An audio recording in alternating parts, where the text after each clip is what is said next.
Rose, rappelons à tous l'importance de la prévention et du dépistage du cancer de sein, cette maladie qui touche encore une femme sur 8 tout au long de sa vie. En République démocratique du Congo, les femmes du réseau solidaire international étaient à l'ISAM Kinshasa pour sensibiliser les étudiantes à l'autopalpation et au diagnostic. Béatrice Chako.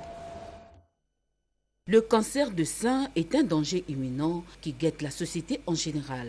C'est une maladie caractérisée par la croissance incontrôlée des cellules mammaires anormales jusqu'à former des tumeurs. Si rien n'est fait à temps, ces tumeurs peuvent se propager dans tout l'organisme et entraîner la mort. Oui, le cancer de sein tue silencieusement. C'est dans ces cadres précis que le mois d'octobre rose a été dédié à la sensibilisation de lutte contre le cancer de sein.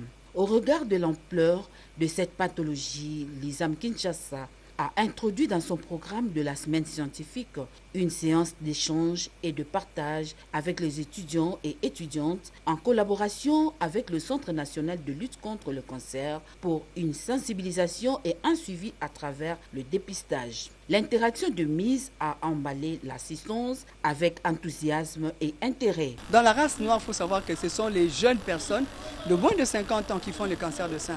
Et nous avons voulu aussi utiliser ces jeunes comme médias pour nous, c'est-à-dire c'est eux qui vont apporter l'information ailleurs pour que les gens puissent se faire dépister à temps et éviter ainsi de mourir de cancer de sein parce qu'actuellement, on peut soigner les cancers de sein. Autopalpation, c'est très nécessaire. Ça se fait au moins 2 ou 1 fois par mois pour savoir que tu as déjà une masse dans le sein. Ça m'a vraiment intéressée parce qu'on entend souvent parler de cela, les gens souffrent des cancers des seins. Mais aujourd'hui, on m'a appris même la façon dont je peux détecter cela si ça pourra m'arriver ou à un membre de ma famille. Ici est de signaler que cette maladie plus fréquente chez la femme est aussi héréditaire et se développe également chez l'homme. Le personnel de la Banque du Sang du centre hospitalier La Renaissance ex-Mamaemo et celui du Centre national de transfusion sanguine ont participé à un atelier d'échange sur la collecte, le traitement, le contrôle, la distribution ainsi que la transfusion du sang. L'accent a été mis essentiellement sur la typologie et les circuits de la production du sang. Le sang liquide rouge, visqueux, qui circule dans les vaisseaux à travers tout l'organisme humain avec multiples rôles essentiels. Au cours de cet atelier qui a regroupé le personnel de la banque du centre hospitalier universitaire, la Renaissance ex-Mamaemo et celui du Centre national de transfusion sanguine, l'essentiel était consacré à des échanges pour la collecte, le traitement, le contrôle, la distribution et la transfusion sanguine. Différents sujets développés pour étayer la thématique telle que la typologie des donneurs et les principes éthiques donneurs fidèles, les circuits ou de la production du sang et du coût de production d'une poche du sang. À l'ouverture, le directeur général du centre hospitalier universitaire La Renaissance, Ali Kitenge, a, en plus de la bienvenue souhaitée aux participants, il a saisi cette opportunité pour expliquer à l'assistance la quintessence de cette formation qui va avec la politique nationale en matière de transfusion sanguine, tout en soulignant qu'on a une seule autorité qui est le Centre national de la transfusion sanguine. Et c'est avant d'ajouter que cet atelier tombe à pic pour les CHIR avec le renforcement des capacités d'accueil des malades qui passent de 1250 lits à 2500 d'ici la fin des travaux. Ali Kitenge souhaite ardemment que les hôpitaux travaillent dans un système de mutualisation pour ne rien manquer. Satisfaction d'une participante à ces travaux. Toutes les interventions ont eu une convergence, soulignant l'importance de cet atelier. Encore des armes remises au FARDC en territoire de Djougou, province de l'Ituri. Il s'agit de 11 armes de type AK-47, une arme RAG-7, une bombe aux côtés de plusieurs autres armes et munitions de guerre. La cérémonie a eu lieu au village Moussoumboko, en secteur de Walungu, en présence du commandant secteur opérationnel Ituri, le général Bruno Mandevou. On en parle dans ce reportage. Ces armes et munitions de guerre ont été présentées aux différentes communautés et même secteurs du territoire d'Ndjougou, ici à Moussoumboko, à l'aumônerie protestante du 32-02 régiment. 11 armes du type AK. Nous avons une bombe, donc les projectiles de RPG-7.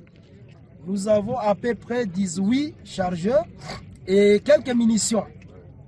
voilà, que nous avons ramassées de Mabanga.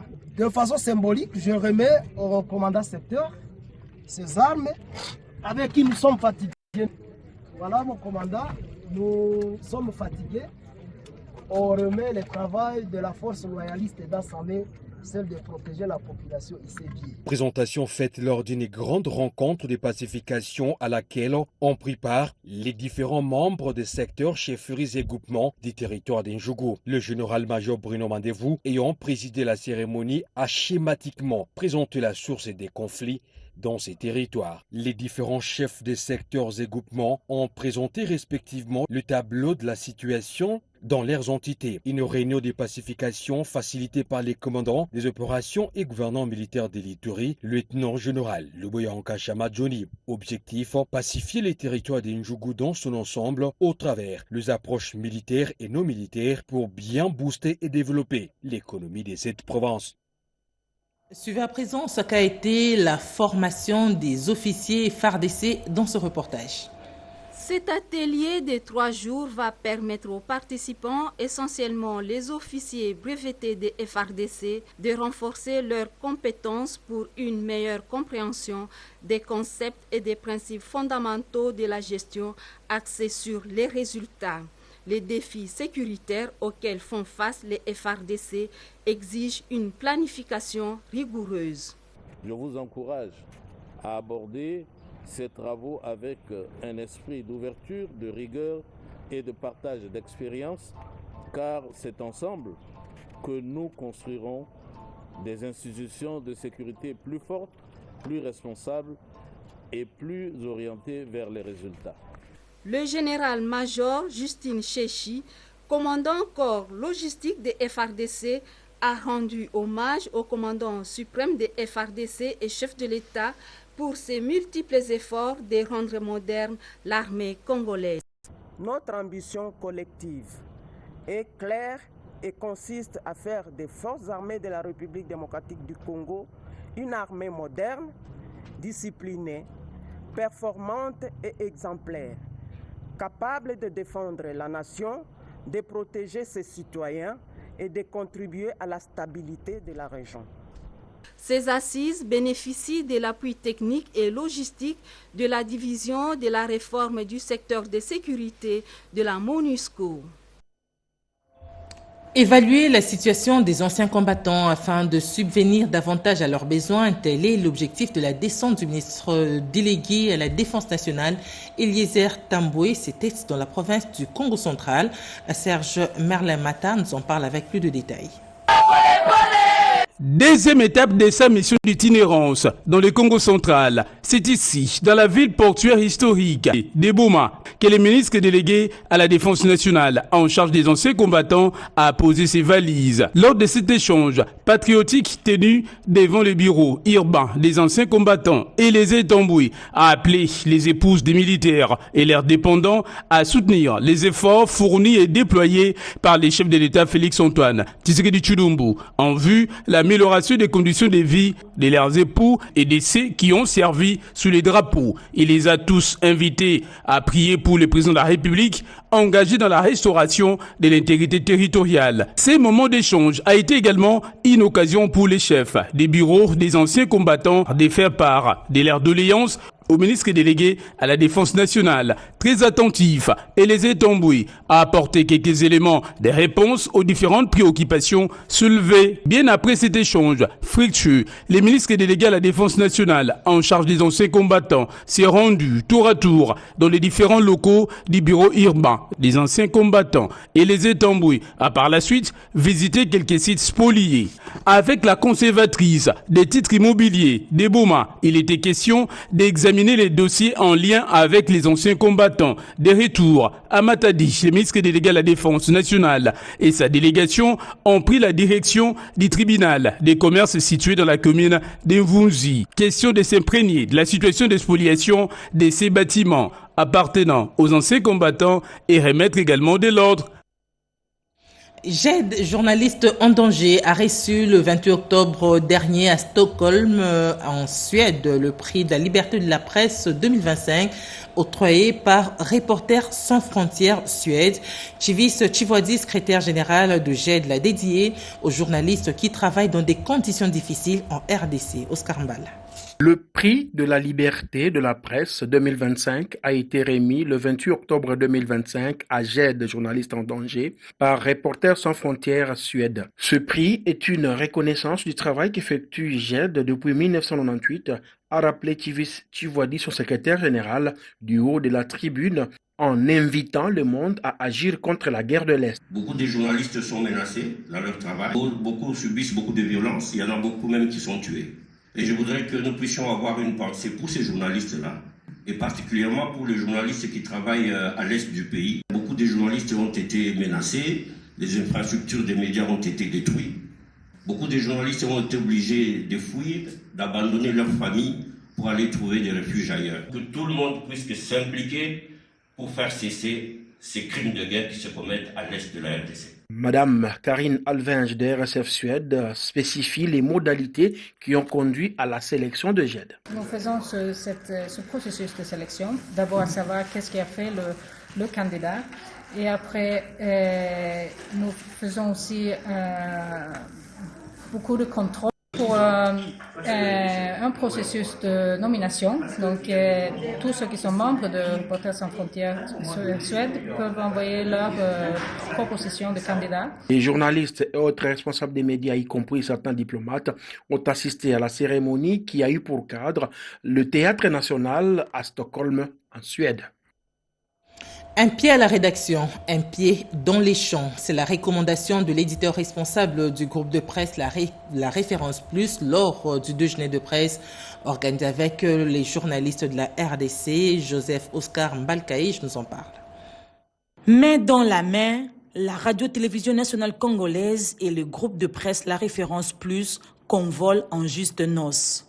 Ces déjeuners de presse a permis aux deux médias de regarder dans la même direction sur des questions liées à la lutte pour la réduction de la pauvreté. Au nom de Madame la directrice générale de la RTNC, Madame Sylvie Elengue Nyembo, qui a autorisé que ces petits déjeuners de presse aient lieu à l'esplanade de la RTNC, nous vous assurons que nous serons un pied dans les champs, dans l'agriculture, pour lutter contre la pauvreté, et un pied à la rédaction. 35 ans d'existence du groupe de presse, La Référence Plus. Son éditeur responsable, André Ipakala, a saisi l'occasion pour annoncer un prix pour récompenser ceux qui œuvrent dans la lutte contre la pauvreté. C'est un événement rarissime, mais la RTNC, les tam-tams d'Afrique, il n'y a pas mieux que la RTNC pour sensibiliser les 120 millions de Congolais.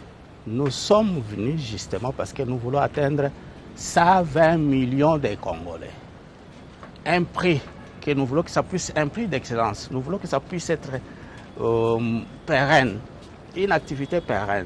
C'est-à-dire chaque 2 ans, il faut essayer de voir est-ce qu'on a retiré la frontière de la pauvreté. Idée fort saluée par le journaliste présent à cette cérémonie.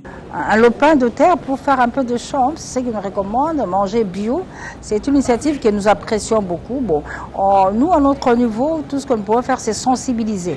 Sensibiliser la population avec tous ces terres, 80 000 hectares de terres arables que nous avons en RDC qu'il faut absolument exploiter parce que ce n'est pas exploité. Et l'éditeur Ipakala a estimé qu'à l'occasion de ces 35 ans de son groupe, d'organiser cet échange avec les hommes et femmes des médias publics surtout, pour sensibiliser sur la lutte contre la pauvreté que nous apprécions beaucoup. Nous, en tant que journalistes, en tant que sensibilisateurs, mais aussi acteurs de la lutte contre la pauvreté, à participer activement à la réduction de la pauvreté, activer la vision du chef de l'État, la revanche du sol sur le sous-sol, c'est-à-dire avoir un pied à la rédaction, mais aussi un pied au champ. En plus du micro, les journalistes vont désormais utiliser la houe et le tracteur. L'Organisation des Nations Unies célèbre ses 80 ans d'existence à Bunia. Une cérémonie a été organisée le vendredi 24 octobre 2025. C'était en présence des agences onusiennes et du gouverneur militaire. Une commémoration placée sous le thème « Agir ensemble pour la paix, le développement durable et la dignité humaine en Ituri ». Reportage.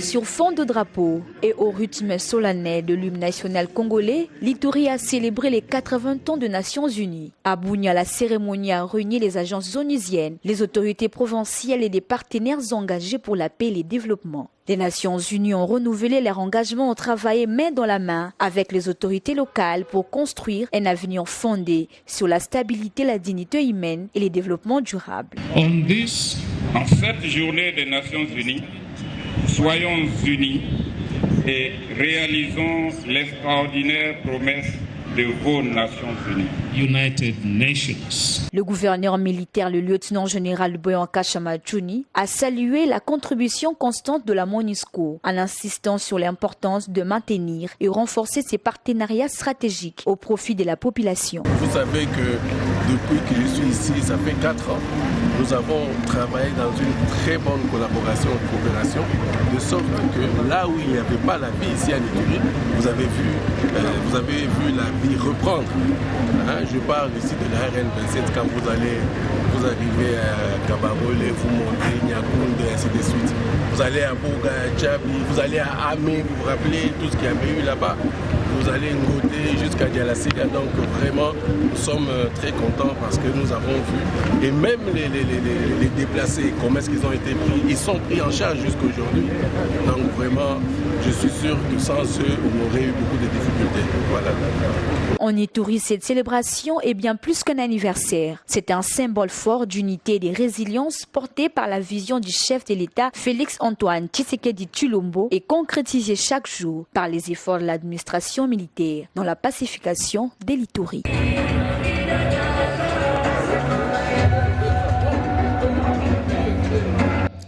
Les travaux de construction du Ponceau, ce petit pont reliant le quartier Dur au quartier Kamina via la cellule Ewabora, évoluent bon train sous l'œil regardant de l'autorité communale. Françoise Mouangéji, nous sommes là de la province du Lualaba. On en parle avec Ricardo Bambeka. Pour répondre aux vœux de la gouverneure de province du Lualaba, Fifi Masuka Saini, de voir toutes les entités territoriales coaliser leurs efforts pour le développement du Lualaba, mercredi 30 octobre 2025, la patronne de Dilala a conduit son collègue de Manika sur le terrain pour lancer conjointement les travaux de construction de l'avenue Manampasa reliant les deux communes au niveau du ponceau construit sous fonds propres de Dilala. Longue de 250 mètres à partir de l'avenue d'Ilolo, passant par Manampasa, cette route fera jonction avec 3Z, un motif de satisfaction pour la population de cette partie de la ville. Nous débutons aujourd'hui avec les travaux de décaissement, donc c'est-à-dire d'enlever tout ce qui est comme terre arabe, d'enlever ça et puis commencer le rechargement, c'est-à-dire la couche de fondation, avec la pose de la caillasse. À l'approche de son 3e anniversaire à la tête de la commune de Dilala, Françoise Mangweji Kouara s'illustre par un engagement sans relâche à transformer l'image de son entité comme le souhaite le président de la République, Félix-Antoine Tshisekedi Tshilombo. Dans un laps de temps, de routes sont construites, des infrastructures publiques, sanitaires et scolaires sortent de terre. Une gestion orthodoxe saluée par l'ensemble de ses administrés. Flux financiers illicites d'origine commerciale dans le secteur minier, le ministre des Finances Doudou Fwamba réaffirme la détermination du gouvernement à l'élimination de l'évasion fiscale. Reportage.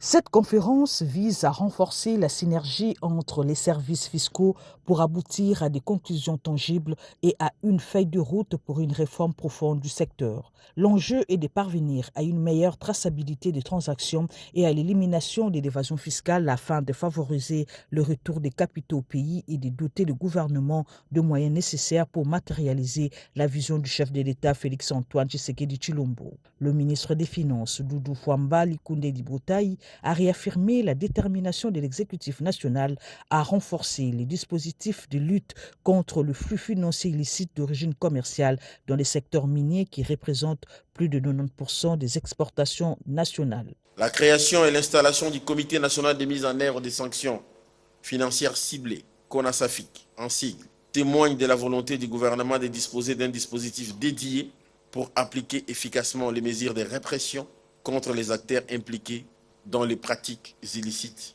qui concourent au financement du terrorisme et au blanchissement de capitaux. Considérant que le secteur minier représente les piliers de l'économie congolaise et demeure le principal foyer de vulnérabilité fiscale et économique, l'Argentin national, les revenus sur les actions menées par le gouvernement pour inverser la tendance est canalisé vers les trésors publics. Cette cérémonie inaugurale de la conférence de haut niveau sur le flux financier illicite d'origine commerciale dans le secteur minier a rassemblé une pléiade de hautes personnalités, dont le président de la commission ECOFIN de l'Assemblée nationale, les vice-ministres des Finances et du Budget, l'ambassadeur d'Allemagne en RDC et le chef de 3 régies financières, DGI, DGRAD, DGDA et les directeurs pays de la GIZ. Sous l'impulsion du vice-premier ministre, ministre du budget Adolphe Muzito, le secrétaire général du budget Nke Mpiero a présidé la réunion du comité de direction de son secteur. Eric Abamba. À l'initiative du vice-premier ministre, ministre du budget Adolphe Muzito, le secrétaire général Nke Mpiero a présidé le mardi 28 octobre 2028 une réunion stratégique du comité de direction au sein de l'administration centrale. Le directeur et responsable de services rattachés étaient tous présents à ces rendez-vous cruciaux pour les suivis de réformes en cours. 3 points majeurs ont dominé les échanges: l'agenda des rotations du vice-premier ministre dans les services, l'état des lieux des divisions provinciales du budget, ainsi que la sensibilisation du personnel au code des bonnes conduites de l'agent public de l'État. Dans son adresse, Nke Mpiero a insisté sur une planification rigoureuse, l'exécution disciplinée du budget et la gestion axée sur les résultats. Il a également mis l'accent sur les valeurs de transparence, des redevabilités et des priorités accordées aux services publics. À l'issue des travaux, les responsables ont renouvelé leur engagement à améliorer les performances de l'administration budgétaire. L'efficacité et les compétences des collaborateurs sont évaluées au cours